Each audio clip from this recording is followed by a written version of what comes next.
A few days after her horrific death in 1908, her parents opened a trunk full of letters, photographs, and postcards. It wasn't enough that their lovely daughter was found dead floating in a pond. What they saw in these letters left the parents shocked, as if they didn't really know their beautiful daughter at all.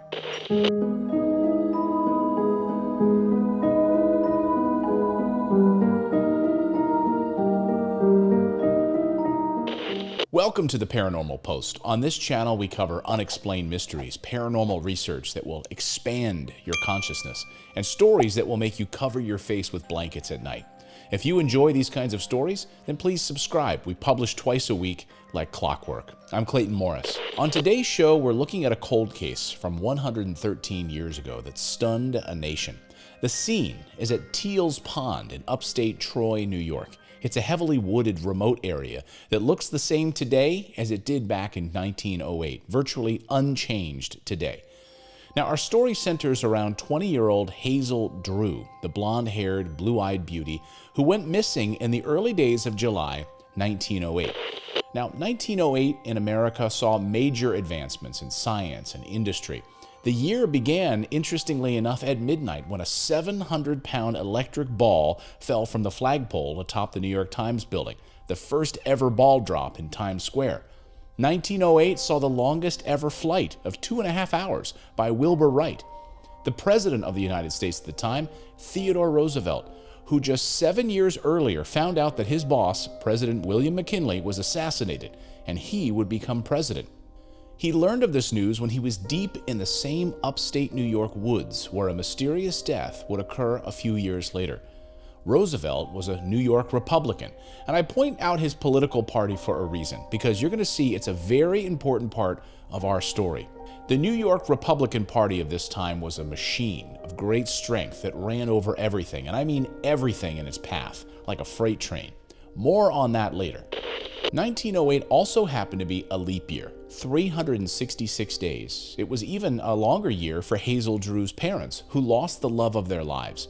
They would die many years later, never knowing who took the life of their 20-year-old daughter. Our mystery begins on the night of July 10th, 1908, when a group of teenagers pitched their tent close to Teals Pond in Sand Lake, New York, and they planned to fish and squirrel hunt by day and eat and drink by night, just like teenagers.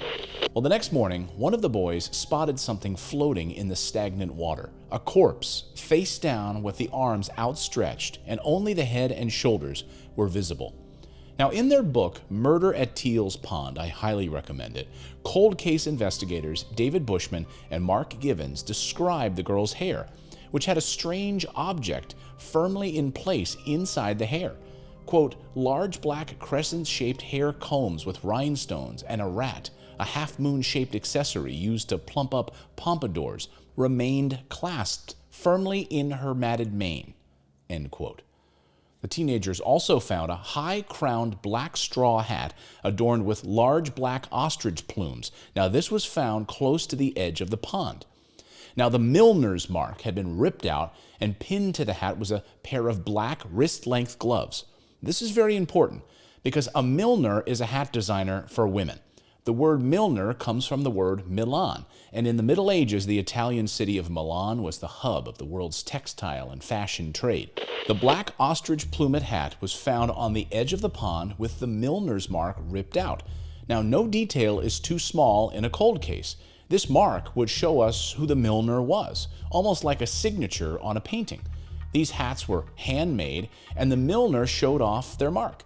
To have this removed from the hat was a clear attempt to render the hat untraceable to the high-end boutique which may have sold it, or to the high-end woman who may have bought it. We don't know who this hat belonged to, right? It's indistinguishable. So instead of the mark, though, someone pinned a pair of wrist-length black gloves. A bizarre clue. Later that morning, when the body was removed, its skin was so shriveled that it was unidentifiable. Also, the skin was as black as coal. And it gets eerier than that. The face of the body was frozen with a large smile. Authorities had their work cut out for them. In fact, decomposition of the body was so advanced, the doctors were basically making up ways that she could have died. Even Hazel Drew's father couldn't be sure it was his own daughter until he was shown the hat pin and the brooch the following day. Eventually, the coroner's inquest ruled that Hazel Drew died by suicide. Really? Death by suicide? But no one was buying that at all. No one believed that for a hot second. If it was suicide, then who was this young woman who was so driven to end her life? Hazel Drew was vivacious and outgoing and a striking young beauty. She started working at the age of 14, which I think is when I started my own paper route to earn some money. She was working as well. Hazel Drew worked from the age of 14 as a domestic servant for some of the most prominent Republican men in Troy, New York. Now, these Republicans included Thomas W. Hislop, the city's first ever treasurer, who resigned his job in financial scandal, and John H. Tupper, a high-ranking member of the Retail Coal Dealers Association, responsible for crushing the local labor movement of miners who wanted higher wages. Sound familiar? These seem like two pretty great guys. While working at these homes, Hazel Drew stepped into a boiling hot pot of crime, sex, glamour, and corruption, all behind the walls of these two Republican homes. She didn't make very much money as a servant, in fact, just $4.50 per week. But somehow, she managed to buy custom-made dresses and very expensive black ostrich plumage hats. She loved to shop. She loved to eat in fancy New York City restaurants, all for $4.50 a week? Something's not adding up here. So if it wasn't suicide, then who would want her dead? Did she learn something at the homes where she worked that could have gotten her into some big trouble? Why did she wind up floating face down in a small pond? There was a mountain of questions, but no answers. Even her own parents knew little about her activities. That is until they opened up a bundle of letters and postcards in a trunk that she left behind. These love letters were from a range of admirers. They all were declaring their love and their obsession with their daughter. They knew about none of this. It's as if they didn't even recognize their daughter. Then, a New York World reporter covering the murder somehow found a hat box filled with photographs, bills, and receipts that showed that Hazel Drew had once taken French female pills to assist in maintaining menstrual cycles and induce a miscarriage. Wait a second, she was pregnant? And how did this reporter stumble across a hat box? Now, I spent 20 years as a reporter and a journalist, and you don't just stumble upon a box of evidence unless someone gives it to you or you steal it. That's a pretty darn lucky find if you're a reporter. Now, let's remember that this was a high-profile death, even though they called it a suicide, and the media now surrounding the case was catching on fire. You know, if the internet were around back then, this would have gone viral. The public didn't believe for a second that this was a suicide, and neither did the hungry press. Jarvis O'Brien, remember this name. He was the district attorney for Rensselaer County. He was called in to investigate. Now, he leaned on his #1 deputy and close friend, Detective Duncan Kay, who was an ardent soldier in the local Republican Party. Also on board were two detectives who were both active in Republican politics as well. Again, I want to point out the politics here for a moment. District Attorney Jarvis O'Brien was almost done with his 2 terms as district attorney. Now, he does not want his last months in office to be tainted by sloppy police work and an unsolved murder. So, pressured by the public and the national press, investigators started interviewing suspects on a daily basis, even though it was still only officially a suicide. Even with all the witness interviews, the case remained unsolved. But then, a break in the case. 2 witnesses come forward with a compelling story. William and Elizabeth Hoffray, who are today buried just a few blocks away from Teals Pond. They got to live another 20 to 30 years. But Hazel Drew's life was cut short that early July. The Hoffrays told detectives they were driving their carriage just past Teals Pond on the evening of July 7th, when they encountered another carriage that was out that night. But this was no ordinary carriage, like the Hoffrays were driving.